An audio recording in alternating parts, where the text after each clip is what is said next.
வேலூர் மாவட்டம் பொன்னை அணைக்கட்டு அருகே கொலை செய்யப்பட்டு சாலையில் சடலமாக கிடந்த இளைஞரை பார்த்து அவரது மனைவி கதறி அழுதார்.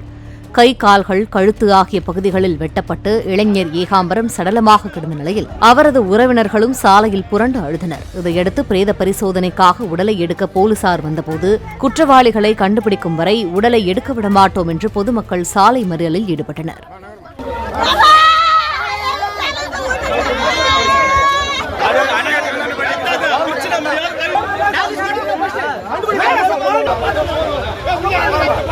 நீங்க எதாவது வெட்டிலிங்க வைக்க தேவையில்ல. மார்ச் வரலே கிட்டோம் கண்டுபிடிச்சு எதாவது குத்த பிறகு நம்ம எடுக்கலாம். பாடி ஆட்சி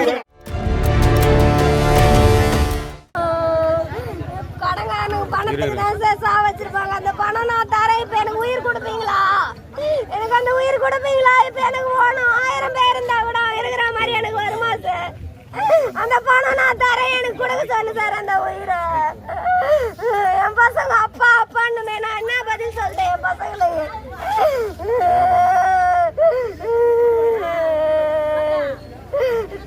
சார் நான் சண்டை போட்டா கூட என்ன எதுவுமே திருப்பி நேத்து என்னமா நடந்தது தெரியலையே.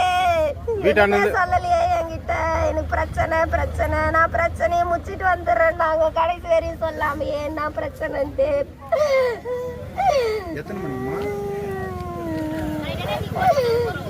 என்ன நடந்துச்சுன்னே தெரியலையே. எவன் கூட்டு போனானே தெரியலையே. என்னை கூட்டு போனவங்க தான் கூப்பிட்டு வந்து விடுவாங்க. என்கிட்ட வண்டி கூட இல்லை. என்னை வந்து கூட்டு போனானுங்க. கூட்டு போனவங்க தான் கூப்பிட்டு வந்து விடுவானுங்கன்னாங்களே. எவன் கூட்டு போனானே தெரியலையே. கூட்டு போனவனுங்களே உயிரியா போ வச்சுட்டானுங்களே. பிளே ஸ்டோர் மற்றும் ஆப் ஸ்டோரில் இருந்து பாலிமர் செயலியை QR கோடு மூலம் பதிவிறக்கம் செய்யுங்கள். செய்திகளை உடனுக்குடன் பெறுங்கள்.